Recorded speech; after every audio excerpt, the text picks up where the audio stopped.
안녕하세요. 반갑습니다. 저는 이번 드로잉 나이트에서 Asynchronous Programming for Android라는 발표 주제로 발표를 진행하게 된 안드로이드 개발자 권혁신입니다. 현재 카카오페이에서 안드로이드 개발자로 커리어를 이어나가고 있고요. 오늘 제가 소개해드리는 발표 내용이 많은 안드로이드 개발자분들이 개발하실 때 조금이나마 참고하실 수 있을 만한 내용이 되길 바라며 발표를 진행해 보도록 하겠습니다. 먼저 발표 순서는 다음과 같습니다.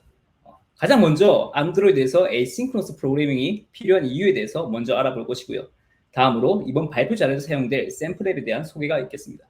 그리고 안드로이드 앱에서 에이싱크로너스 프로그래밍을 구현하기 위해 적용된 대표적인 기술인 RxJava 그리고 코루틴의 코드 리뷰와 분석이 있겠고요. 분석한 내용을 바탕으로 어느 기술이 어떤 상황에서 과연 더 효과적일 수 있는가에 대해서 간단하게 한번 결론을 내려볼 예정입니다. 그럼 시작하겠습니다. 먼저 안드로이드 앱을 개발하는 데 있어서 에이싱크로너스 프로그래밍이 필요한 이유에 대해서 설명을 하고자 한다면 개발자들의 다양한 고민 속에서 무수히 많은 이유가 있겠지만 저는 안드로이드 앱인 만큼 UI와 밀접한 관련이 있다고 생각을 했어요. 과연 어떠한 관련이 있을지 알아보기에 앞서서 여러분들은 안드로이드 앱이 가진 리프레시 프리퀀시에 대해서 먼저 이해할 필요가 있습니다. 리프레시 프리퀀시, 여러분들은 안드로이드 앱에서 리프레시 프리퀀시가 얼마나 되는지 혹시 알고 계신가요? 먼저 리프레시 프리퀀시에 대해서 간단하게 설명을 한다면 새로 고침 주파수라고 풀어쓸 수가 있습니다. 즉 리프레시 프리퀀시가 30Hz다. 1초에 30번 새로 고침한다는 의미를 갖는데요. 그렇다면 안드로이드 앱에서 최소로 보장하는 리프레시 프리퀀시는 얼마나 될까요? 바로 60Hz입니다. 60Hz라는 말은 1초에 60회 새로 고침을 한다는 뜻인데 이는 1초를 1000으로 두고 60으로 나누게 되면 16이 나오는데 1회 새로 고침하는데 걸리는 시간이 16ms라고 해요. 즉 사용자들이 볼 수 있는 화면을 그려주는데 16ms라는 시간이 걸린다는 말이죠. 굉장히 짧은 시간입니다. 하지만 요즘에는 높은 기술력으로 시장에서는 90에서 120Hz까지의 성능을 가진 스마트폰을 찾아볼 수가 있습니다.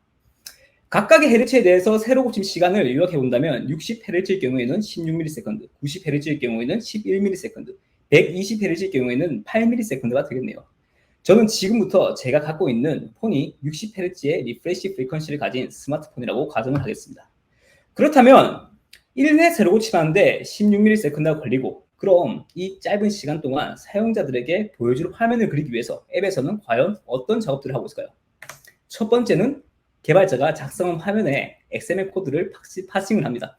다음으로 XML 코드를 인플레이트 하고요. 그런 다음 화면을 그리는 과정을 거치게 되겠죠. 그와 동시에 사용자들이 취할 수 있는 여러 인터랙션들을 리스닝하고 있는 작업까지 함께 수행하게 됩니다. 이 모든 작업들은 안드로이드에서는 UI 스레드로 불리는 메인 스레드에서 모두 맡아서 진행을 하게 됩니다. 그런데 개발자가 이러한 메인 스레드의 일련의 책임이라고 볼 수 있는 XML을 파싱하고 인플레이팅하고 뷰를 그린 것 같은 그런 화면을 그리는 작업 말고도 화면에 출력할 데이터들을 서버로부터 패치해오는 작업, 그리고 여러 서비스를 실행하는 작업 등을 함께 수행해야 할 필요가 있는데요. 만약에 그런 작업들까지 메인 스레드가 모두 수행하게 된다면 어떡할까요? 그렇게 돼서 만약에 16ms 안에서 맡은 작업들을 모두 수행하게 되지 못한다면 어떻게 될까요? 화면이 히칭되거나 래깅되는 현상을 볼 수 있겠고요. 그러다 보면 ANR이 발생할 수 있습니다. 이때 이러한 문제를 해결하기 위해서 개발자들은 필요로 하게 되는 것이 있어요. 그것이 바로 워커 스레드라는 것인데요. 이 워커 스레드는 메인 스레드에서는 화면만 그리는 작업만을 수행할 수 있도록 하게 합니다. 네트워크 통신을 비롯해서 비동기적으로 수행되어야 하는 그런 작업들은 바로 이 워커 스레드에서 수행된다는 거예요. 그렇다면 하나의 메인 스레드와 다수의 워커 스레드가 존재할 수 있겠죠. 다수의 워커 스레드가 존재했을 때 발생할 수 있는 여러 문제들이 있어요.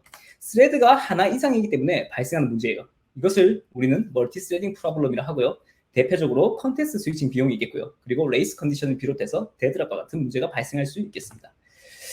그렇게 안드로이드 개발자들은 항상 별도의 스레드에서 비동기적으로 장시간 실행되는 작업에 대해서 어떻게 효율적으로 처리하면 좋을지에 대해서 고민을 할 수밖에 없는데 현재 이러한 멀티 스레딩 문제를 해결할 수 있도록 나온 가장 효과적이고 최신의 기술이 바로 RxJava 그리고 코루틴이라는 것입니다. 제가 이번 발표 자료에서 준비한 것이 바로 RxJava와 코루틴의 여러 레퍼런스 중에서 서스펜드 펑션을 활용한 코드 리뷰와 분석에 관한 부분이고요. 발표 내용을 토대로 두 솔루션이 코드상에서 과연 어떤 차이점이 있는지 알아보는 시간을 갖도록 할 겁니다. 먼저 내용을 소개하기에 앞서서 이번 발표 자료에서 사용할 간단한 샘플 앱에 대한 소개가 있겠습니다.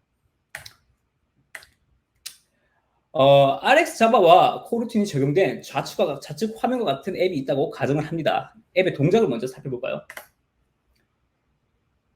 화면에 보이신 것 같이 콜 버튼을 누르게 되면 계열사의 목록들을 카카오의 계열사의 목록들을 화면에 출력해주는 간단한 앱입니다.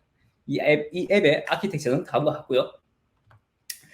어디서 많이 봤던 키워드들이 보입니다.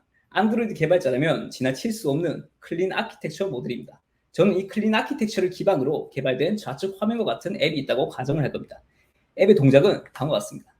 먼저 콜 버튼을 클릭하게 되면 서버로부터 API 데이터를 패치해오고요. 이 패치해오는 과정과 서버의 레스폰스, 석세스 페일을 처리한 작업들을 저는 뷰 모델에서 수행을 할 거예요.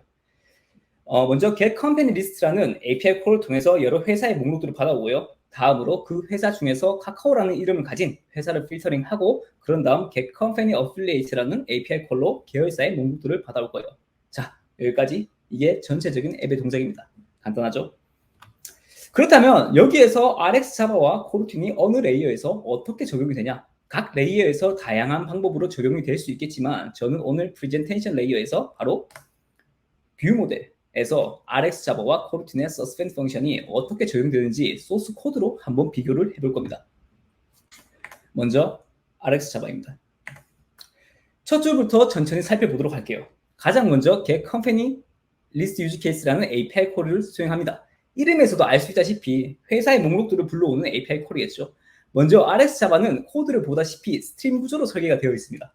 그리고 스트림에 사용되는 모든 오퍼레이터들은 옵저버블이라는 데이터 소스를 공유하는데요. 따라서 가장 첫 줄에 회사의 목록을 불러오는 API는 주석에도 작성되어 있다시피 데이터 타입이 옵저버블인 회사의 리스트를 리턴하고요. 이 리스트는 다음 줄에 플랫맵이라는 오퍼레이터를 통해서 이터레이블을 한 형태로 컨버팅이 됩니다. 자, 그 다음으로 다음 줄에서 필터를 통해서 카카오라는 회사를 필터링 하고요. 카카오라는 회사를 찾았다. 그 다음으로 회사 이름을 파라미터로 하는 get company affiliate use case라는 API 콜로 계열사의 목록들을 불러옵니다. 자, 여기까지 끝이 났습니다. 뭐가 끝이 났냐? RX 자바의 데이터 스트림에서 데이터를 생산하는 부분이 끝이 났다는 거예요. RX 자바는 지금처럼 스트림과 오퍼레이터 구조로 데이터를 생성하고요. 데이터를 어떻게 사용하냐에 따라서 지금과 같이 간단하지 않고 굉장히 많은 오퍼레이터와 스트림 구조가 사용될 가능성이 있습니다. 그럼 계속해서 그 다음 줄에 subscribe는 뭐냐? 이 subscribe이라는 것은 지금까지 데이터를 생산하는 작업을 수행할 스레드를 스케줄링하는 부분이에요. scheduler.io라고 명시가 된 것을 보니 IO 스레드에서 생산을 한다는 의미겠죠. 그럼 데이터를 이제 생산을 했으니까 소비를 해야 합니다. 그 다음 줄에 observer는 데이터를 소비할 스레드를 스케줄링한 부분이에요. 이 부분 역시 메인 스레드라고 명시가 된 것을 보니까 메인 스레드에서 소비를 한다는 것으로 보입니다. 그 다음 줄에 subscribe by는 본격적으로 데이터를 소비하는 부분이고요. on error라는 람다 펑션에서 에러 처리를 하고 그리고 on next라는 람다 펑션 안에서 success를 처리합니다. 그럼 그 다음 줄에 add composite disposable은 뭐냐? 이 부분을 설명하고자 한다면 조금 긴데 간단하게 설명을 하자면 바로 윗줄에 subscribe by라는 람다 펑션은 disposable이라는 데이터 타입을 가진 객체를 리턴하게 되는데요. 이 객체들을 바로 이 composite disposable 안에 add를 한다는 것입니다. dispose를 한 이유는 메모리에서 삭제를 해주기 위함인데 RX 자바에서는 subscribe의 disposable 객체를 dispose 해주지 않으면 메모리 릭이 발생하기 때문에 필수적으로 수행해줘야 되는 부분입니다. 자, 이렇게 해서 RX 자바의 코드 리뷰가 끝이 났습니다. 어렵습니다. 물론 RX 자바가 익숙한 개발자이고 또 경험이 많은 개발자라면 굉장히 쉽게 보일 수가 있어요. 하지만 RX 자바에 경험이 없고 스트링과 오퍼레이터라는 레퍼런스를 처음 접해본 개발자라면 굉장히 어려울 수가 있습니다. 조금만 더 자세하게 코드를 분석해 보도록 하겠습니다. 첫 번째로 너무나 많은 오퍼레이터가 보였어요. 플랫맵, subscribe on, observe on 등 제가 중간에 설명을 잠깐 드렸지만 이것 말고도 엄청나게 많은 오퍼레이터들이 있고 정말로 다양하게 쓰입니다. RX 자바를 잘 알고 있다. 그리고 익숙하다라고 한다면 저는 이런 오퍼레이터들에 정말 익숙한 사람이라고 생각합니다.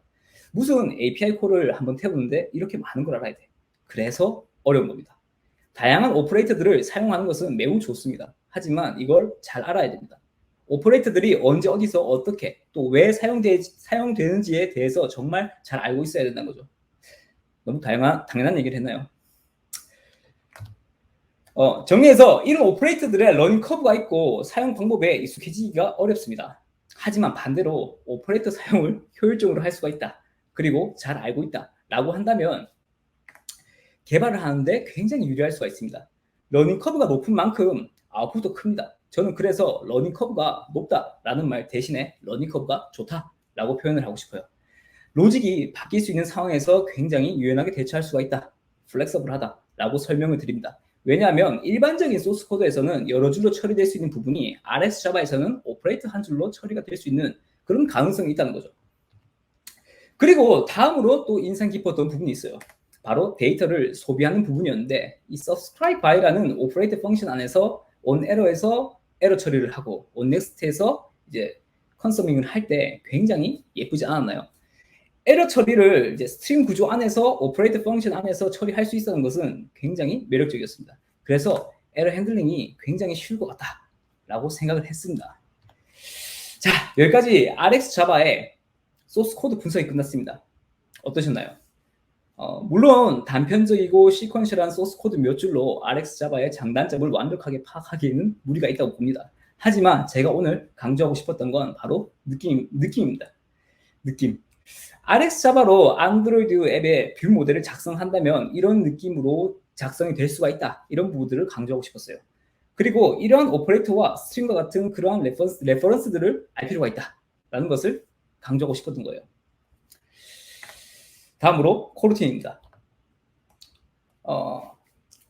코르틴의 소스 코드도 마찬가지로 첫 줄부터 천천히 살펴보자면 먼저 뷰 모델 스코프. 코르틴에서는 스코프라는 레퍼런스로 라이프 사이클을 관리합니다. 즉 모든 코르틴은 이 스코프 안에서 처리가 되고요. 스코프가 종료가 되면 스코프 안에 선언된 코르틴도 모두 종료가 됩니다. 뷰 모델 스코프라고 명시가 된 것이 바로 이 뷰 모델의 라이프 사이클 안에서 코르틴을 실행하겠다라는 의미고요. 따라서 코르틴의 라이프 사이클은 뷰 모델의 라이프 사이클을 따라가게 됩니다. 이건 이제 RX 자바에서 컴포트 디스포저블과 같이 메모리 핸들링을 개발자가 코드로 굳이 해주지 않아도 뷰 모델의 라이프 사이클 안에서 코르틴이 취소가 되기 때문에 RX 자바보다 메모리 핸들링을 하는 부분에 있어서 장점을 갖는다라고 볼 수가 있었네요. 계속해서 비즈니스 로직을 처리하는 과정은 RX 자바의 소스 코드와 똑같습니다. 다만 달라진 것은 API 콜을 코르틴은 서스펜드 펑션으로 처리를 하고 있고요. 그리고 가장 눈에 띄는 것이 바로 에러 처리를 한 부분인데요. 지금 코르틴의 소스 코드에서 에러 핸들링을 트라이 캐치로 하고 있는 것을 볼 수가 있어요. 물론 이 부분도 충분히 개선이 될 수가 있어요. MVVM 또는 MVI 같은 다양한 고급 아키텍처에서 다양한 코드 베이스 기반에서 예쁘게 처리가 될 수가 있어요. 하지만 순수 코르틴에서 서스펜드 펑션 안에서는 트라이 캐치가 최선이었다라고 말을 하고 싶고요. 이렇게 해서 코르틴의 코드 리뷰가 끝났습니다. 그럼 마찬가지로 느낌을 한번 정리해 보도록 할게요. 첫 번째로 가장 눈에 띄었던 부분이에요. 코르틴에서는 RX 자바와 같이 스트림이나 오퍼레이터들이 사용되지 않았어요. 그렇기 때문에 아마 소스 코드를 조금 더 이해하기가 쉬웠다라고 판단했고요. 두 번째로는 코드가 시퀀셜한 소스 코드를 가지고 있습니다. RX 자바도 시퀀셜한데? 네, 맞습니다. RX 자바도 시퀀셜한 소스 코드 구조를 가지고 있어요. 하지만 코르틴의 시퀀셜한 코드 스트럭처를 강조하고 싶었던 것은 바로 이게 이제 코르틴이 설계된 이유와 가장 가깝다고 생각하기 때문이에요. 만약에 여러분들이 에이싱크로너스 프로그래밍을 하는 데 있어서 코르틴이나 RX 자바를 사용하지 않는다면 무엇을 사용할까요? 아마도 레트로핏을 기반으로 한 콜백을 사용하게 되겠죠. 하지만 콜백을 사용해본 개발자라면 알 수 있다시피 코드 뎁스가 정말로 깊어질 수밖에 없고 또 소위 말하는 콜백 헬에 빠지게 돼요. 그런데 이러한 콜백 헬에서 구원해 주려고 나온 것이 그렇게 디자인된 것이 바로 코르틴입니다. 그렇기 때문에 시퀀셜한 코드 스트럭처가 강조가 되고요. 마찬가지로 이러한 시퀀셜한 코드 구조 때문에 버그 수정이나 요구 사항에 따른 코드 수정이 유연할 수 있을 것 같다라고 생각을 했습니다. 세 번째로 이제 아쉬웠던 부분인데 에러를 이제 핸들링하는 부분인데요. 아마도 이 부분은 트라이 캐치로 처리한 순수 코르틴에서는 RX 자바만큼 효율적으로 처리하기가 어려울 수 있었을 것 같다라고 생각을 합니다. 자, 이렇게 해서 코르틴의 소스 코드 분석이 끝이 났습니다. 어떠셨나요? RX 자와 비교했을 때 이제 심플한 느낌도 있었지만 뭔가 에러 핸들링이라든지 또 오퍼레이터가 사용되지 않았기 때문에 코드가 이제 파워풀한 면에서는 조금 빈약하다라는 느낌도 있었어요. 다음 순서로 RX 자바와 코르틴을 한눈에 비교하기 위해서 지금까지 정리한 내용을 그래프로 한번 살펴볼게요. 가장 먼저 comprehensibility가 보이는데 이 comprehensibility라는 것은 러닝 커브와 리더빌리티를 고려한 소스 코드에 대한 이해도라고 보시면 돼요. 그럼 이 comprehensibility는 어떻게 될까요? 코르틴이 조금 더 우세한 것으로 보입니다. 아마도 코르틴에서는 RX 자바와는 다르게 스트림이나 오퍼레이터가 사용되지 않았고 또한 조금 더 직관적인 시퀀셜한 구조를 갖고 있기 때문일 거라고 생각을 해요. 두 번째로 이제 플렉서빌리티는 변화에 대한 유연성이라고 보시면 돼요. 버그 수정이나 요구사항에 따라서 코드를 얼마나 유연하게 수정할 수 있느냐라고 생각하시면 될 것 같습니다. 플렉서빌리티는 RX 자바의 스트링과 오퍼레이트 펑션 그리고 코르틴의 스코프 안에서의 서스펜드 펑션 둘 다 예쁜 구조를 갖고 있기 때문에 유사할 수 있다고 생각을 했고요.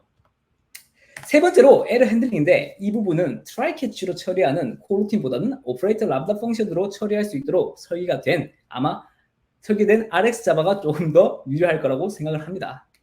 자, 이렇게 해서 안드로이드에서 에이싱크러너스 프로그래밍에서 RX 자바와 코르틴의 비교 분석이 끝이 난 걸까요?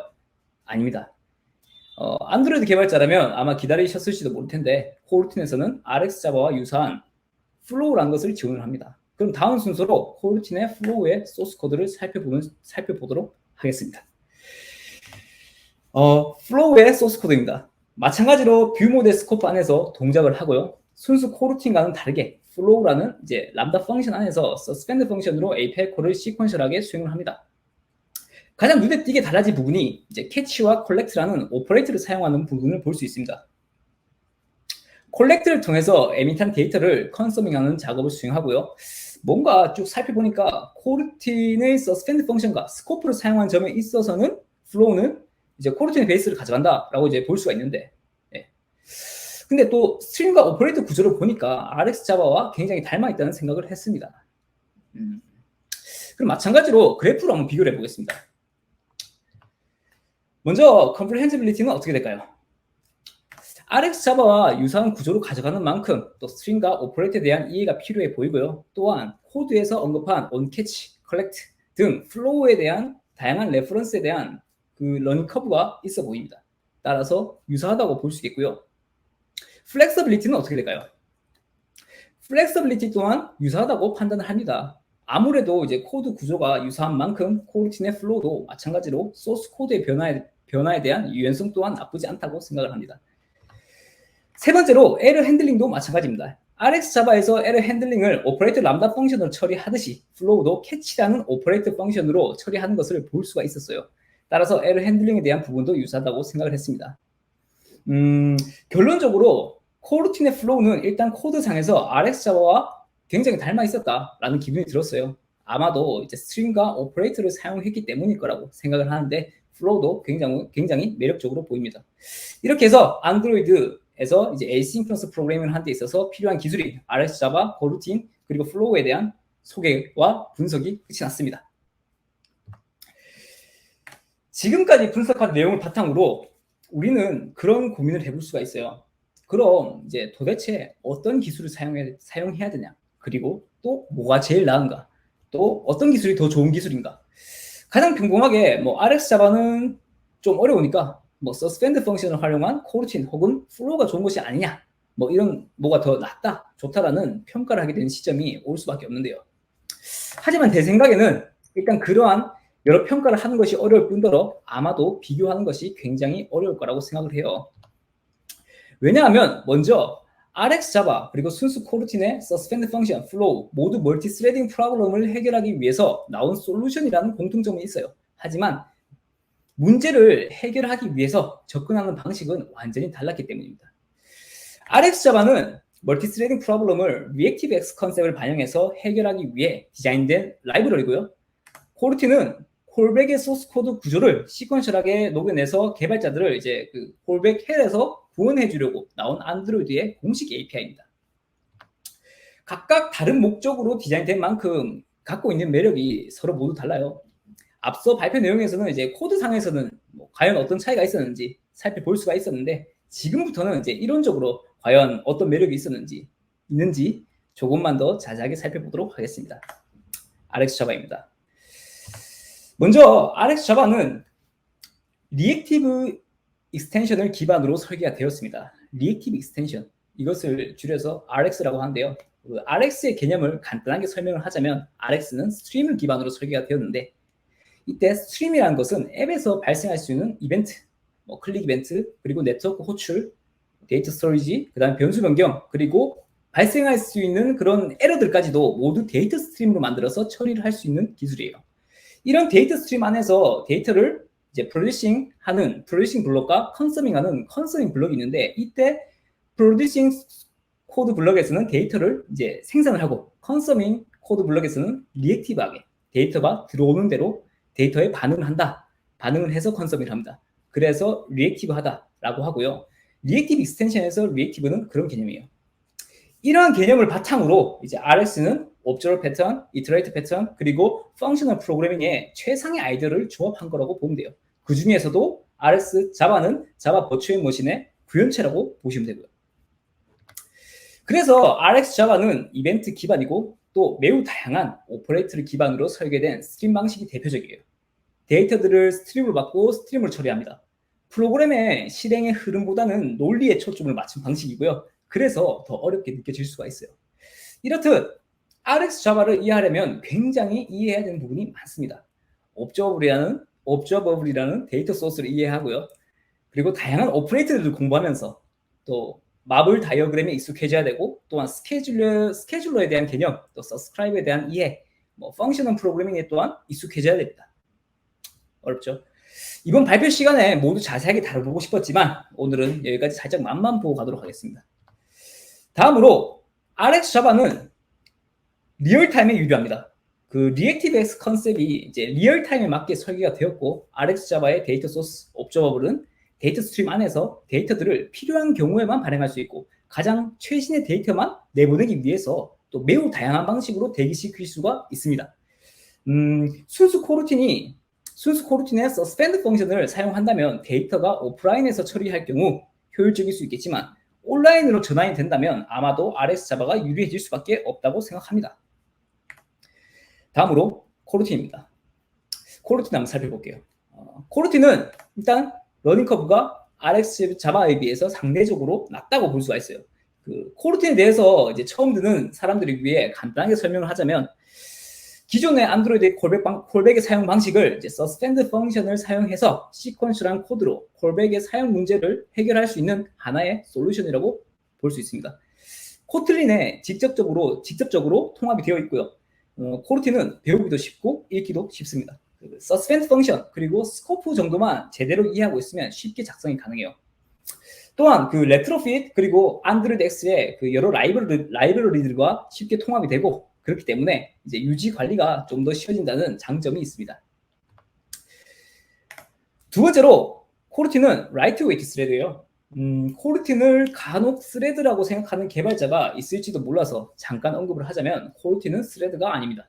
그 코루틴은 라이트 웨이트 스레드라고 언급을 했지만 스레드 안에서 실행될 수 있는 프로시저에 가깝고, 하나의 스레드 안에서 여러 개의 코루틴이 실행될 수가 있어요. 각 작업에 이제 스레드를 할당하는 것이 아니라 오브젝트를 할당하고요. 이 오브젝트 간의 오브젝트 스위칭을 통해서 컨텍스트 스위칭 비용을 최대한 줄인 메커니즘이에요. 그래서 라이트웨이트 스레드라고 불러요. 만약 여러 개의 스레드에서 다수의 코루틴이 실행할 경우에는 스레드 간 컨텍스트 스위칭이 발생하겠죠.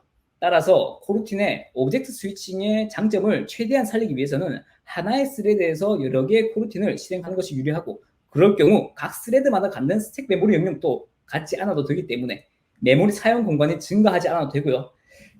그래서 이제 메모리 영역도 하나가 되겠죠. 그러니까 이제 스레드 간에 발생할 수 있는 뭐 데드락과 같은 문제도 자연스럽게 해결이 될 수가 있습니다. 세 번째로 아마도 최고의 장점이라고 볼 수 있는 것은 구글로부터 공식적인 승인을 받았고 이미 지원을 받고 있다는 거예요. 코르트는 그 안드로이드 X 라이브러리와 그리고 ZF 라이브러리 등과 함께 호환이 되어 있어요. 그리고 구글은 안드로이드의 에이싱크러너스 프로그래밍을 구현하는 방법으로 코르틴을 적극적으로 권장을 하고 있어요. 이에 따라서 아마 구글로부터 피드백이나 또 적극적 개선의 이점을 누릴 수가 있다라고 설명을 할 수가 있습니다. 다음으로 코르틴의 플로우를 보겠습니다. RX 자바와 굉장히 유사하게 설계가 되었지만 아직까지는 실험적입니다. 플로우를 사용하시는 개발자분들은 쉽게 확인하실 수 있었을 거예요. 어노테이션으로 이제 프리뷰 혹은 익스퍼리멘털을 꽤 많이 작성해야 된다는 것을 확인할 수 있었을 거예요. 어느 특정 부분을 언급하기는 어렵지만 경험상 아직까지는 완전하다고 볼 수는 없겠습니다. 그리고 다음으로는 아직까지는 RX 자바보다 오퍼레이터 지원이 약합니다. RX 자바가 오래되고 또 발전이 되어 온 만큼 다양하고 강력한 오퍼레이터들을 많이 지원하는데요. 플로우는 아직까지는 부족하다고 볼 수가 있어요. 하지만 이 부분도 미래에는 RX 자바만큼 충분히 성숙해질 수 있을 거라고 생각을 합니다. 그리고 이제 세 번째로는 실험적인 만큼 많은 사람들에게 정보가 좀 공유가 되고 아직까지는 논의가 되고 있는 단계예요. 쉽게 말해서 개발을 할 때 RX 자바만큼 검증된 소스나 자료들을 찾아보는 것이 어려울 수도 있다는 그런 얘기입니다.